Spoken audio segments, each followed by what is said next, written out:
আজি আমি বজ্ৰগুণন পদ্ধতিৰে সমীকৰণ সমাধান কৰাৰ বিষয়ে আলোচনা কৰিম। বজ্ৰগুণন পদ্ধতিৰে কিদৰে এটা সমীকৰণ সমাধান কৰা হয়।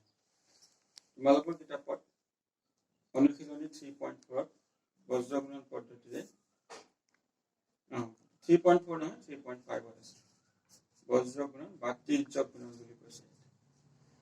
প্ৰথমতে আমি প্ৰামাণিক সমীকৰণযোৰ বজ্ৰগুণন পদ্ধতিৰে সমাধান কৰিলে তেনেকুৱা প্ৰামাণিক সমীকৰণ এইটো a1x plus b1y plus c1 is equal to 0, a2x plus b2y plus c2 is equal to 0. এই সমীকৰণযোৰ বজ্ৰগুণন কৰিলে আমি এনেকৈ পাব পাৰোঁ। এইটো 1 2 1 আৰু 2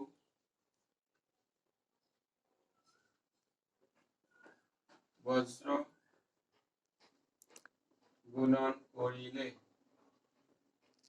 পাম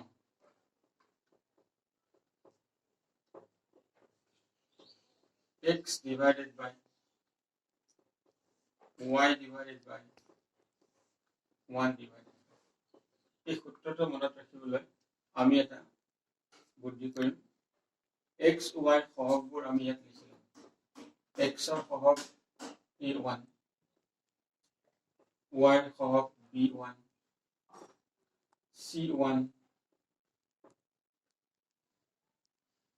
তাৰপিছত এই a1 টো আমি শেষত b1 c1 a1, সেইদৰে b2 c2 a2 এই তিনিটা লিখাৰ পিছত b1 টো আকৌ এবাৰ শেষত লিখা হয়, b2 আকৌ এবাৰ শেষত লিখা হয়। তাৰপিছত আমি এইটো এনেকৈ পূৰণ কৰিম।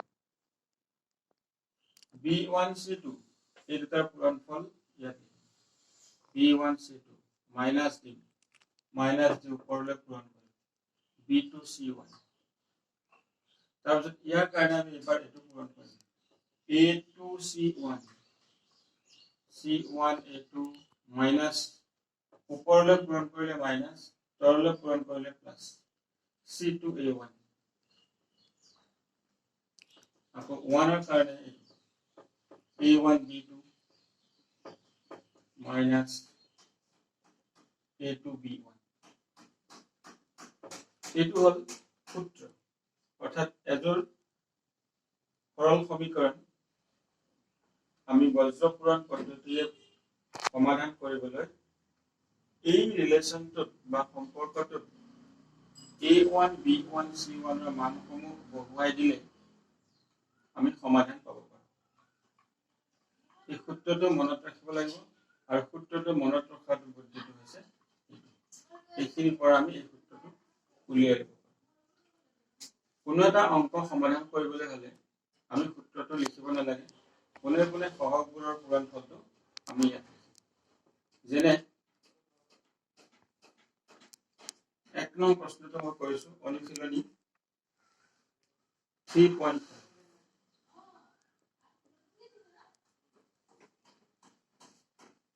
অনুশীলনী 3.4 মই এইটো মুছি দিছোঁ।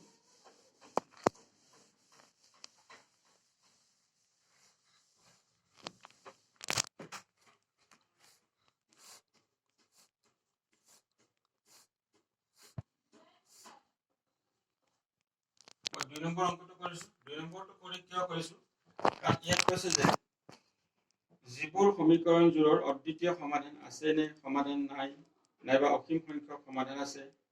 যদি অদ্বিতীয় সমাধান আছে সেইবোৰ বজ্ৰগুণন পদ্ধতি ব্যৱহাৰ কৰি সমাধান কৰে।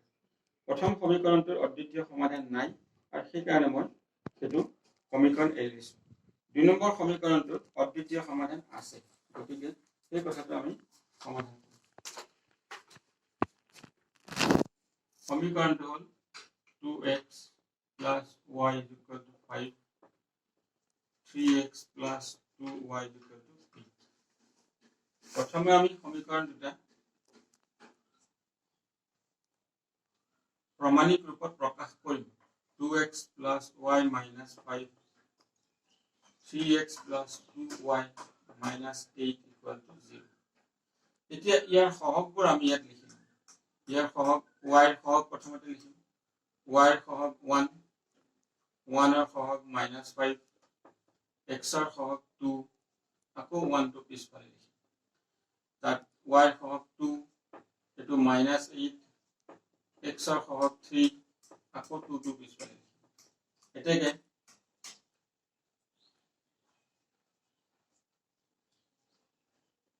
বজ্ৰ পূৰণ কৰিলে পাওঁ x divided by এটো লগে পূৰণ কৰিম 8 * 8 minus plus minus -8 এটা মাইনাস চিন দিব লাগিব 2 5 * 10 -10 y কাৰণে এটো পূৰণ কৰিম 3 5 * 15 minus 8 2 * 16 -16 1 by এটো 2 2 2 2 * 4 মাইনাস দিলো 3 1 3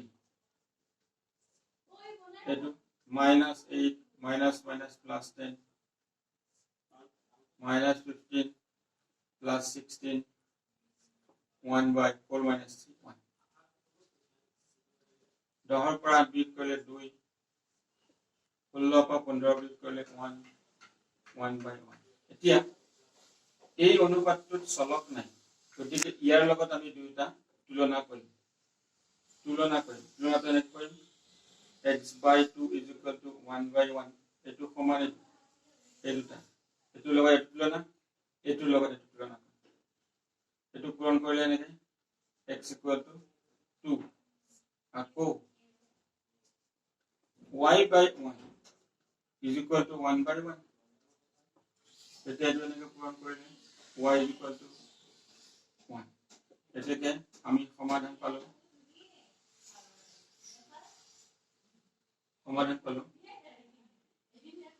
x equal to 2 y equal to 1